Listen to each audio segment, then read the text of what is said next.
Bueno, no tengo ningún conflicto de interés con respecto a esta charla. La tuberculosis es una patología que siempre nos ha acompañado en los siglos y vemos como en la literatura también nos ha acompañado, como lo vemos en este párrafo donde hablan en el pabellón de los tísicos, en el amor en los tiempos del cólera de nuestro premio Nobel Gabriel García Márquez. Entonces en nuestra agenda básicamente vamos a ver la epidemiología. La epidemiología es muy parecido a lo que ya hemos visto en las otras cosas. En el 2020 y 2021 la pandemia afectó todo lo que sabemos y vamos a ver si en realidad vamos perdiendo el año con la tarea que teníamos pendiente o no. Vamos a hablar de la parte de diagnóstico y tratamiento en pediatría, que siempre habían sido una de las cosas que habían estado muy por debajo de la parte de adultos y qué nuevas herramientas tenemos disponibles. Entonces tenemos una hoja de ruta para abordar la TB infantil, que la meta final, la idea era llegar a 0 muertes y ojalá pudiéramos llegar a esto. Es una cosa difícil, pero se puede lograr.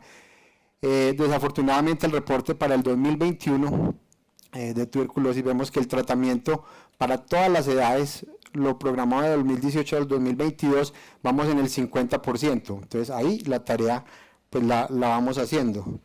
El problema es aquí, ya en el tratamiento de los niños, lo programado para esos 4 años son 3,5 millones, vamos en 1.4, o sea el 41%, o sea que ahí ya vamos colgados. Pero lo peor de todo es esta, que es los contactos en los niños menores de 5 años. Lo programado era 4 millones y vamos solo en el 30%. O sea que miren que vamos fallando en lo básico, que es la parte de hacer la entrevista y estar pendiente de los contactos. Entonces tenemos una tarea grande todavía pendiente, y vamos a ver que esto no es solo a nivel mundial, sino nosotros en Colombia también lo vemos así. Esta es la ruta que nos ha definido la OMS, desde un paciente que es susceptible, está expuesto, se infecta, y donde podemos ir haciendo intervenciones para hacer tratamiento preventivo o finalmente, si no lo logramos, pues hacer tratamiento de la enfermedad. Hay unas metas propuestas y digamos que van aumentando los objetivos a lo largo de cada quinquenio. Vemos que ya para el 2035 la meta sería un 95% de la reducción en las muertes por tuberculosis.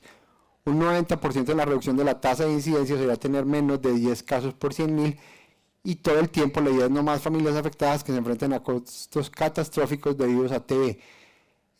Al final vamos a hablar de una de las cosas importantes de esto de la familia, que no es solo los costos, digamos, de medicamentos porque no se los dan, pero lo de desplazamiento en estas familias es muy importante tener presente que hemos podido ir mejorando. Entonces, la situación actual a nivel mundial, vamos a ver que definitivamente la población pediátrica está colgada con respecto a todo lo que se presupone que se debería tener. Los niños y adolescentes menores de 15 son el 11% de la población con tuberculosis, pero eso equivaldría a 1.1 millón de casos y el 50% serían menores de 5 años. Vamos viendo que ese grupo es uno de los más afectados, pero ahí empezamos a ver los problemas. Solo se reportó el 36% y para los menores de 5 años solo el 27%. O sea que esa tarea en los niños nos está quedando grande y seguimos con muchos problemas en la detección en pediatría. Las muertes relacionadas son el 80% en menores de 5 años. De los que fallecen, miren ese dato, obviamente esto es mucho impactado por los países africanos, pero el 96% no tuvieron acceso a tratamiento. O sea, son niños que se mueren en la casa o se mueren en el hospital, pero nunca tuvieron acceso al tratamiento. Y los menores de 5 años con tuberculosis latente solo recibieron tratamiento el 30%. Entonces ahí es de volver a lo básico, retomarlo de los contactos y cómo es que vamos a hacer el manejo. Vemos que hasta un 25% de los adultos permanecen sin diagnóstico, pero en pediatría puede ser hasta el 65%. ¿Y esto por qué ha sido? Siempre se ha dicho que hay una brecha muy grande en pediatría, que digamos que con lo que tenemos de nuevas pautas de la OMS se ha tratado de cerrar esa brecha. Signos y síntomas inespecíficos, pues los niños enferman de muchas cosas que podrían parecer. Recordemos que la primoinfección tuberculosa da neumonía. Entonces muchas veces la neumonía no pensamos en tuberculosis. Hemos hecho estudios donde vemos que hasta un 3 a 4% de los niños con NAC tienen tuberculosis. Entonces es importante tener eso presente. Interpretación variable de las imágenes. Usted pone una radiografía y todo el mundo patina a veces en tuberculosis cuando es muy obvia la miliar, sí, pero es difícil a veces interpretar. Dificultad para obtener buenas muestras, eso lo hemos ido mejorando y ya vamos a ver con las nuevas pautas. Enfermedad pausivacilar, entonces definitivamente el criterio microbiológico es muy difícil de tenerlo y hay una baja confirmación microbiológica. Entonces esa brecha es la que nos ha llevado a que en pediatría veamos esos números tan bajos. Ya por lo menos en Colombia hay algún estudio que nos habla de la mortalidad en los niños menores de 15 años, este estudio del 2010 al 2018, ahí tenemos los datos de cómo fue que se comportó. Hay dos departamentos que siempre marcan la parada en reporte y en muertes, que son Valle del Cauca y Antioquia, 32% cada uno. Miremos cómo el 62% de los casos eran tuberculosis pulmonar, pero sin confirmación microbiológica el 98%. Eso definitivamente hace referencia a la dificultad en hacer un diagnóstico etiológico y muchas veces va a ser solo clínico. Y de las formas extrapulmonares, llamativamente, la T de meningia está impactando y un 12% ocasiona la mortalidad. Otra de las cosas importantes de este estudio es que ya vio los años de vida perdidos por estos pacientes, entonces ya se empieza como a cuantificar y a dimensionar que no es solo que se mueren, sino qué es lo que está pasando con el grupo pediátrico. Entonces, para nivel Colombia en terapia preventiva, o sea, en los niños con tuberculosis latente, miren cómo para el 2021, en los niños apenas vamos arrancando, vamos en la mitad de lo que se hacía para el 2019. Entonces seguimos teniendo problemas en la detección de estos pacientes. Esto es a nivel ya general en Colombia. Miren que lo que sí se evidencia definitivamente es que en el 2020 pues hubo un bajón en el reporte. No es que haya habido bajón en los casos de tuberculosis, probablemente la gente seguía guardada, no iba a consultar, y hemos visto cómo vuelve a retomar las cifras convencionales. Y cuando vemos esto para el año 2020, miren que lo más importante es que el grupo de los menores de 15 años son solo el 2.6%. Y acuérdense que teníamos que tener por lo menos el 10% de los casos en los menores de 15 años. Eso es una clara muestra del subregistro y de que no estamos haciendo el diagnóstico oportuno y adecuado en los niños. Entonces esperemos que estas nuevas guías que tengamos pues nos faciliten y nos ayuden a quitar esa brecha tan grande que tenemos, porque ese 2.6% contra 10% pues es grande. En tuberculosis infantil para el 2021, esto era lo reportado. Miren que hay un pico grande entre los 16 a 19 años, los adolescentes, son digamos un grupo olvidado a veces, que hace tuberculosis muy semejante a la tuberculosis del adulto, pero está el otro pico en los menores de 5 años. Y miren que es importante y llamativo que muchos de los casos son tuberculosis extrapulmonar con un porcentaje importante y puede llegar hasta un 30% entre los niños de 10 a 14 años. Entonces recordemos que esto es un continuo, el paciente está expuesto, después se infecta, algunos hacen una enfermedad subclínica y los otros van progresando hasta una enfermedad diseminada. Definitivamente uno de los marcadores en pediatría va a ser la edad, y vemos como el riesgo de progresión de TB latente a enfermedad, pues obviamente en los menores de un año va a ser muchísimo más alto, es un 40 o un 50%, va bajando a lo largo de los años y hace un pico, digamos, también en la adolescencia. Esto es lo que definitivamente les estaba comentando. Miren que en estos primeros años hay un pico, y estos primeros grupos va a tener un cuadro generalmente de T diseminada o T ganglionar. Pero cuando vemos este otro pico, ya en los adolescentes, generalmente va a ser una T muy semejante a la del adulto, que sería el equivalente a esta radiografía que vemos abajo con cavernas, y la inicial es esta radiografía arriba, que es con la T miliar. Entonces hay un gran espectro, digamos, a lo largo de pediatría, de acuerdo a la edad del paciente, y ya sabemos que los menores de 5 años son un grupo de riesgo para T diseminada. Esto es todo lo que sucede, y miren que para tuberculosis son múltiples factores lo que tenemos: la parte de inmunidad, la parte celular, la parte de infecciones. El VIH en pediatría no es tan impactante, digamos, como en adultos, pero siempre van de la mano TB y VIH. Si yo diagnostico uno, siempre buscaré el otro. Y ahí vemos los dos picos que se pueden ver básicamente en los menores de 5 años y posteriormente ya en la pospubertad. Esto es importante tener presente. Pongamos que en el grupo de inmunología nos han hecho énfasis en que todo paciente que nos haga una TB diseminada siempre se debería estudiar para la parte inmunológica. Ellos tienen un trabajo muy bonito de herencia mendeliana en tuberculosis, y siempre se debería estudiar todas estas vías de señalización, porque podemos encontrar alteraciones tanto en la producción de interferón como en receptores. Entonces, importante ese mensaje, que siempre tengamos un paciente con una TB diseminada o esas TBs así que estén comprometiendo al niño. Sería importante recurrir a la parte del estudio inmunológico a ver qué más está pasando. Entonces, para ayudarnos, la OMS empezó a sacar guías. Finalmente tenemos estas 4 que habían salido con una comunicación para el diagnóstico en pediatría en 2021, pero por fin salió ya la guía de manejo y tratamiento en niños y adolescentes. Entonces recordemos que para el diagnóstico tenemos unos criterios. Por la dificultad de tener el criterio microbiológico, entonces tenemos un criterio clínico, que es clave seguir interrogando adecuadamente a los niños sobre la parte clínica. En la parte de tuberculina, llamémoslo más bien inmunológico, puede ser tuberculina o IGRAS, ya tenemos acceso a IGRAS, aunque sabemos que tuberculina, pues que es la más elemental, en muchos sitios no hay acceso y hay dificultad aún a la tuberculina, pero sería lo ideal tener alguna de las dos. Criterio epidemiológico, siempre un niño con tuberculosis es marcador y hay que buscar pues dónde está el adulto, o cuando hay un contacto con un adulto siempre hay que hacer bien el estudio. La parte de imágenes, la parte microbiológica, que ya vamos a ver que en eso sí hemos progresado, y en la parte de respuesta terapéutica. Entonces, para el diagnóstico siempre eso ha sido un coco en pediatría por la ausencia de un gol estándar que sea práctico.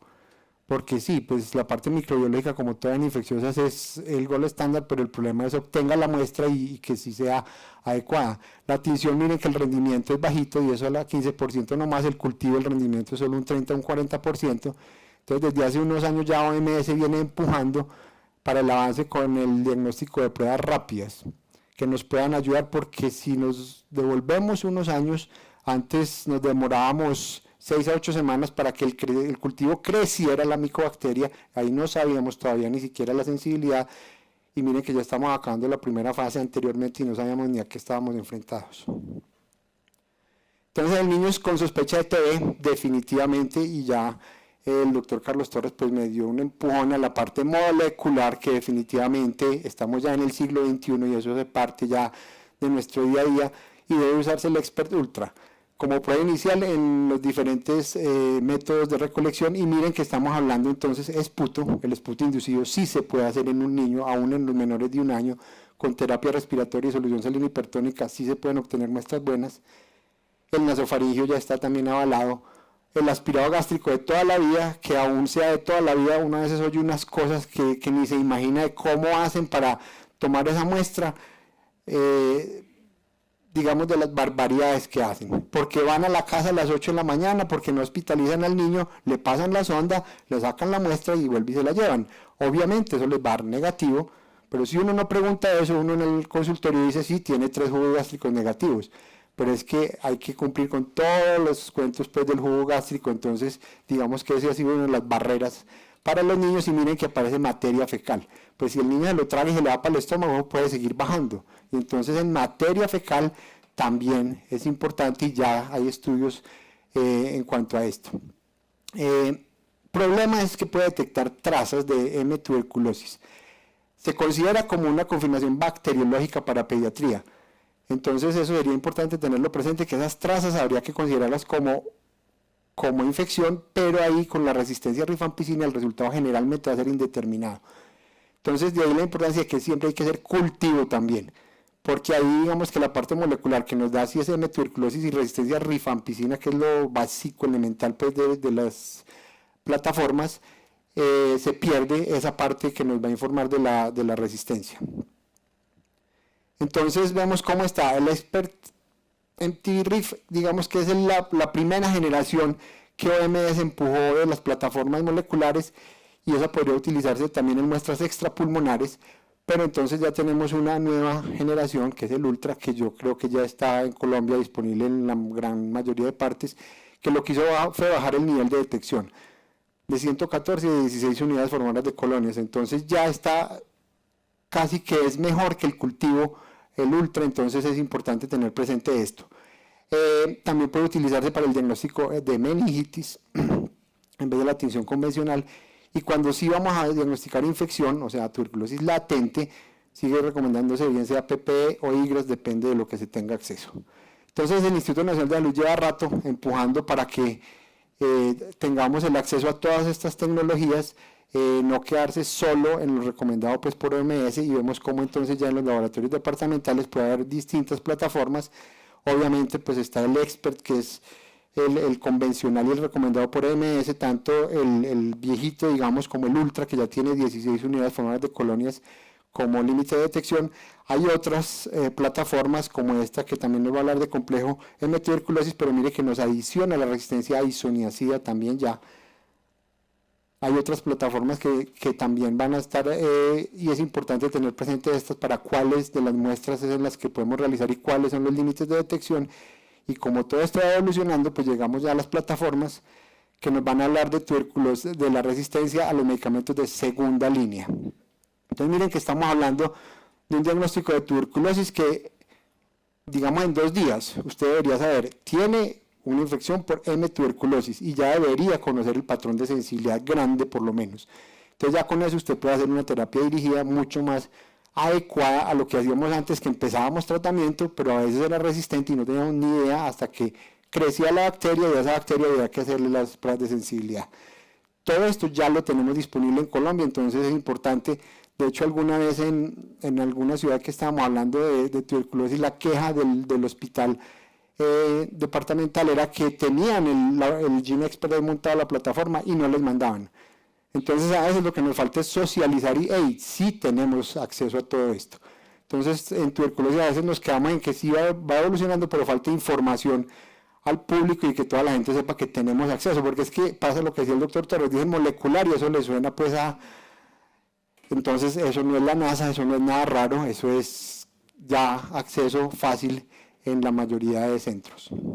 Miren cómo están las diferentes sensibilidades y especificidades entonces para el convencional de primera generación y para el ultra.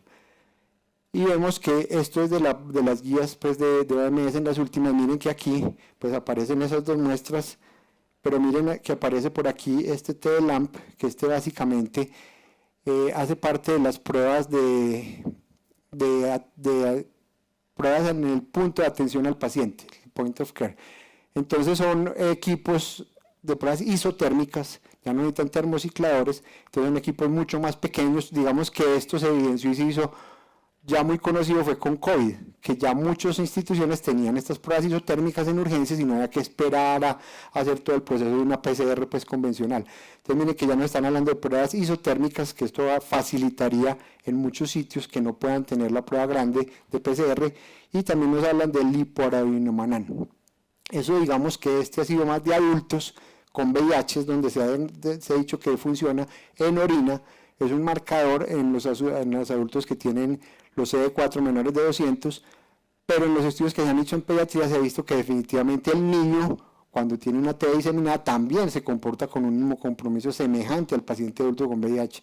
Entonces podría ser una herramienta también útil para el diagnóstico. Y como les decía, pues la buena noticia, esto salió hace poquito ya, el manual práctico para el procesamiento de las muestras de materia fecal para el diagnóstico de TB infantil. Hay 2 formas, una es sin hacer mucha parafernalia y la otra sí hay que hacer una separación y se demoraría un poquito más, pero son de acceso fácil y que podríamos ya empezar entonces a implementar, y vamos a obviar lo que estamos diciendo, que nos quejamos de la sonda gástrica, que si la pasó bien o no. Esto va a ser recoger la materia fecal y ya.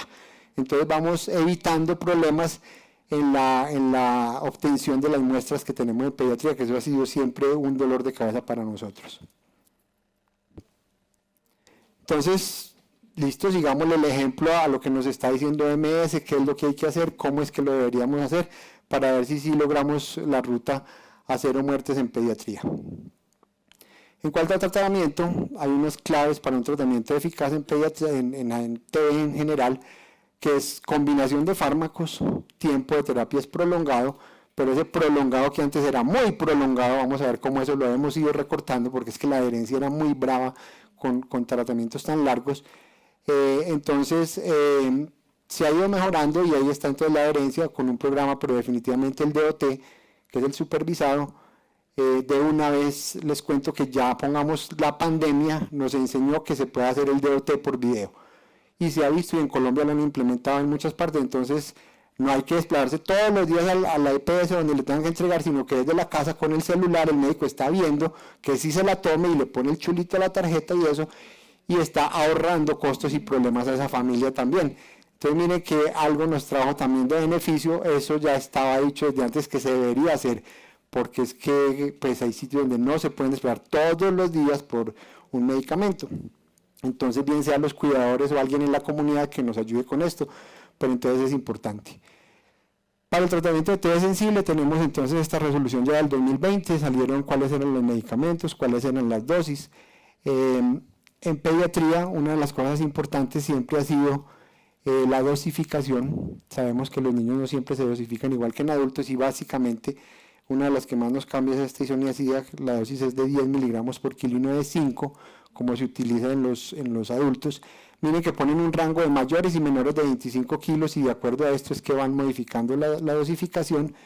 Entonces digamos que ese 10, 15, 20 de tambutol y digamos 30 de piracinamida, esa relación no siempre se va a guardar en los tratamientos combinados y menos en la tableta de adultos. Entonces para eso ya tenemos, miren que ya en la parte pediátrica está este HRZ, está de sobra, que es isoniazida, rifampicina y piracinamida en una presentación dispersable, que es muchísimo más amigable para los niños, y entonces ahí ya tenemos como es la dosificación.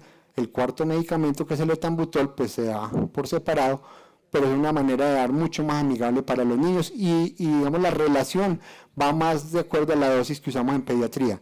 En los niños más grandes vamos a usar ya la dosificación con la tableta que ya conocemos, que viene con HRZE, pues isoniazida, rifa, piracinamida y etambutol, en las relaciones que tiene y está establecido cuánto. Lo otro importante es que miren que aquí para la continuación tenemos una dosis de isoniazida rifampicina que es 1,1,5, o sea 75-50, y entonces con esto podríamos darlo diario. Y otra de las cosas que se hace énfasis es que entonces lo ideal sería hacer tratamientos con segunda fase diaria y no como 3 veces por semana como se acostumbraba a hacer. Entonces el tiempo de tratamiento, hasta donde íbamos era TB pulmonar 6 meses, extrapulmonares en general 6 meses, meningios articular 12 y genitourinaria o pacientes con T diseminada o insuficiencia renal crónica 9 meses. Pero entonces aparece lo que hablamos de la adherencia y los problemas que se ha tenido, aparece este criterio de tuberculosis leve. Y este criterio quiere decir que es una tuberculosis de ganglios linfáticos periféricos o linfáticos intratorácicos que no están haciendo ningún efecto de masa ni comprimiendo. Un derrame pleural no complicado en un adolescente podría ser una enfermedad que sea paucivacilar y que no sea cavitaria, confinada a un solo lóbulo y sin patrón miliar. Entonces, con esta definición se dio la recomendación de MS y ya les voy a mostrar de dónde viene, de dónde se hizo el estudio, que el niño y adolescentes entre 3 meses y 16 años con esa tuberculosis leve, sin sospecha de evidencia a multiresistencia, se puede usar un esquema de 4 meses. Entonces miren que vamos bajando también esos periodos tan largos. Esos 4 meses serían 2 de isorifa, piracinamida, etambutol, más otros 2 de isorifa. Las lactantes entre 0 y 3 meses sí siguen estando, por ser los más pequeños y el mayor riesgo, sigue siendo una recomendación de 6 meses, y en todos los pacientes se recomienda la dosificación diaria en ambas fases. Entonces recordemos que esa segunda fase, lo ideal con las presentaciones que tenemos sería darla diaria. ¿De dónde salió esto? El estudio Shine, que fue el que comparó la no inferioridad del tratamiento de 4 meses versus 6 meses en la India más 3 países de África, donde estaba obviamente incluido Sudáfrica, que es el que tiene las mayores estudios y mayores tasas de tuberculosis. Vio que se podría dar este manejo en este tipo de tuberculosis sin ningún problema. Entonces la idea es implementar eso en nuestro guía de tuberculosis. Desafortunadamente pues no está escrito porque la guía ya había salido en el 2020. Yo hablaba con una de las referentes y me decía que una de las maneras sería por el CERCET, que son los comités regionales de tuberculosis, pasar esos pacientes a ver si se logra empezar a establecer que estos niños recibieran 4 meses de tratamiento y no 6. Porque todavía desafortunadamente lo que hablaba el doctor ahorita de que pues uno necesita que la guía esté ahí porque si no le van a decir que no. Y en tuberculosis sí que se apegan a lo que diga y no más. Entonces la idea sería a través de pronto de los comités regionales intentar promover este tratamiento. En TB meningia también se empezó a ver que en TB meningia se podía dar un tratamiento acortado, un régimen intensivo de 6 meses en vez de los 12 meses que usábamos, con isoniazida, rifampicina, piracinamida y etionamida. Uno de los problemas con el TB meningia ha sido básicamente el paso de barrera hematoencefálica y las dosis que utilizamos. Entonces, esto partió de un estudio que ya había en Sudáfrica, y mire que es 2014 y ya llevan años los sudafricanos usando este esquema de isoniazida, pero mire que en dosis alticas, 20 rifa en 20, y ya vamos a hablar de rifa porque hay dosis más altas aún recomendadas, piracinamida y etionamida. Diario por 6 meses les había ido bien y definitivamente hubo no inferioridad en el tratamiento de 6 meses con etionamida y HRZ versus el de 12 meses que dábamos anteriormente. En este utilizaban también prednisolona 2 miligramos kilo día por un mes y después lo iban haciendo el descenso pues, del esteroide. Entonces en la guía de OMS pues nos dan esa recomendación, pero miren que aquí lo importante es rifampicina, nos dicen que podemos usar hasta 30 miligramos por kilo. Y ya se han ido haciendo estudios en pediatría y se ha visto que con estos 30 miligramos por kilo alcanzaríamos las concentraciones ideales a nivel de líquido cefalorraquídeo. En adultos ya venían aumentando dosis y vemos como pongamos en el libro rojo ya también nos hablan de 30 miligramos por kilo de rifampicina para meningitis. Y vamos a tener acceso probablemente a niveles de rifampicina, entonces sería una de las maneras de ir implementando todos estos cambios. Miren que son dosis relativamente más altas para el manejo de meningitis. Para T de meningia acortado también hay otros dos estudios, está el SURE, que es el autorizado de 6 meses anti-T intensificado y dando 2 meses de tratamiento antiinflamatorio con aspirina, a ver cómo es la evolución con estos. Y en T multiresistente se ha ido dando un esquema con o sin levofloxacina a ver cómo es el comportamiento. Hay múltiples estudios, como les decía, ya se ha ido entonces viendo cómo se comporta la rifampicina en pediatría y manejando estas dosis elevadas de 30 por kilo. OMS en el 2021 nos sacó este comunicado que es como un resumen de lo que se estaba haciendo en ese momento y también nos habla entonces de la parte de TD resistente. Y en TD resistente entonces aparecen medicamentos. De hecho, el doctor Torres ahorita hablaba de uno de los estudios en adultos, pues el pretomanid desafortunadamente no está en pediatría todavía, pero en pediatría ya tenemos lo que es bedaquilina y delamanid. Ya hay estudios y ya se está aprobado. Entonces vemos cómo estos dos medicamentos empiezan a aparecer dentro de los esquemas en pediatría y la idea es que el niño de todas las edades, la bedaquilina se puede usar como parte de esquemas cortos o prolongados y el delamanid en los esquemas prolongados. La importancia de esto radica en esto último, que hace posible diseñar esquemas totalmente orales para niños de cualquier edad. O sea, ya no vamos a tener que usar los inyectables, o sea, el aminoglicósido, que eso era un camello, porque entonces póngale un catéter o qué vamos a hacer, y la audición, cómo vamos a hacerle seguimiento. Entonces, con esto nos están facilitando el tratamiento de la TMR ampliamente y evitar pues ya y posiblemente pasen a la historia del manejo de los inyectables. Estos son los grupos que tenemos. Recuerden que hay 3 grupos. El grupo A, que básicamente son quinolonas, bedaquilina y linezolid.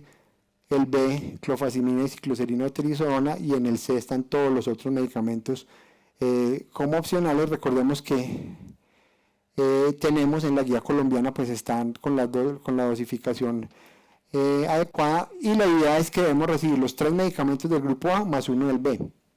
Si no se pueden los 3 de la, pues 2 y 2, y si no se pueden, pues echamos mano de los del C para completar al menos 4 medicamentos que sean efectivos. Contactos. Entonces los contactos, que miren que esa es la deuda más grande que tenemos y los que definitivamente nos estamos quedando corticos. La idea es niños menores de 5 años que no tengan enfermedad deben recibir tratamientos si no hay pruebas para infección disponibles. Lo ideal es que nosotros, si tenemos cómo estudiar, pues al menos una tuberculina o IGRAS. Y con base en eso, pues uno da la profilaxis inicial 3 meses y repite y mira a ver si ya va a quitar o no según qué pase con el contacto. Pero entonces esta es una de las deudas grandes que tenemos en dar un manejo adecuado.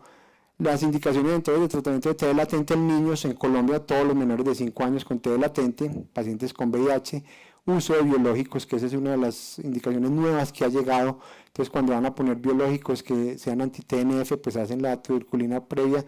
Y de acuerdo a esto hay que dar tratamiento, los trasplantados, falla renal en diálisis, diabetes mellitus, todo tipo de inmunodeficiencias, incluido cáncer y desnutrición.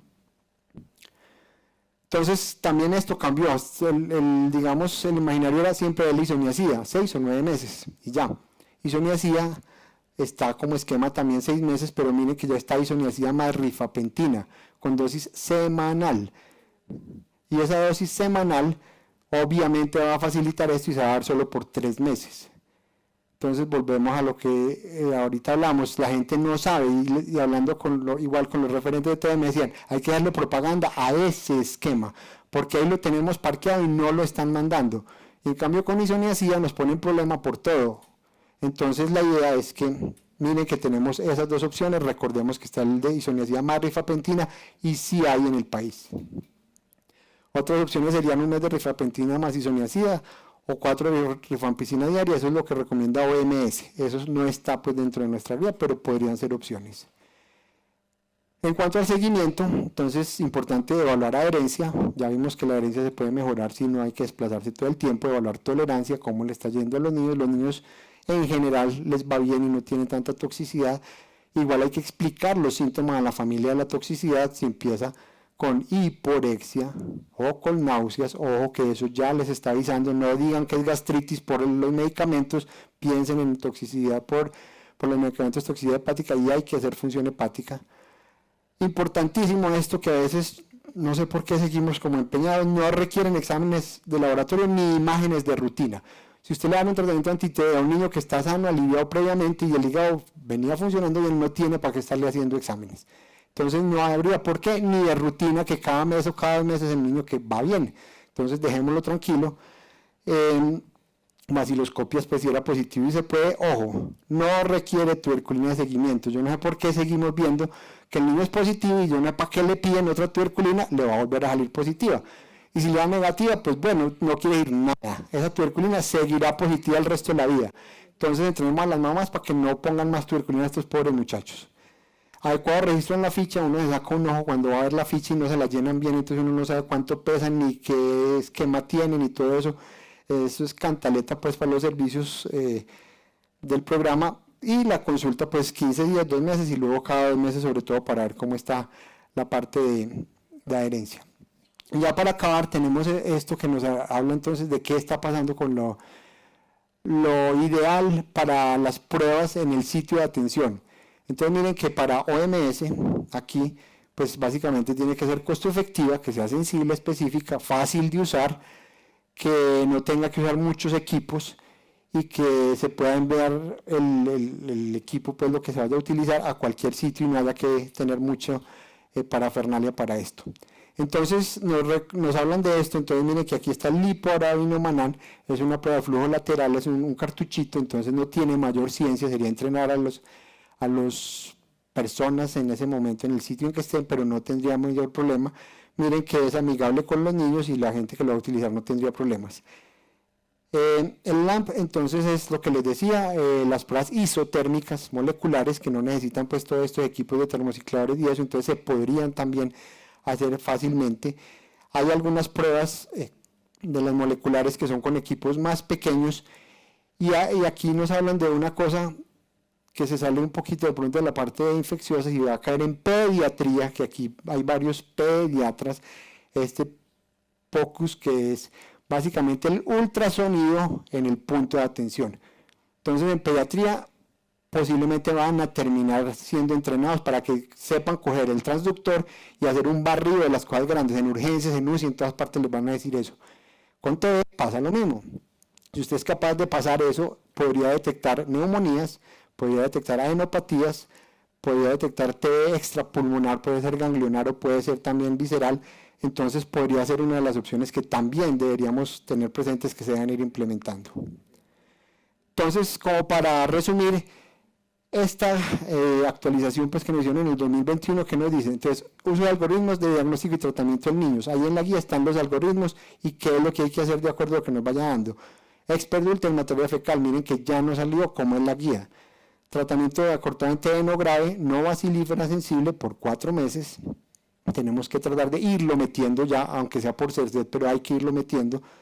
Uso de aquinina y de la manit según la edad. El tratamiento de TB meningia con esquema corto y servicios descentralizados centrados en la familia. Acuérdense lo que les conté, se puede hacer el DOT por video y esto es una de las cosas que le va a quitar muchos problemas a la familia.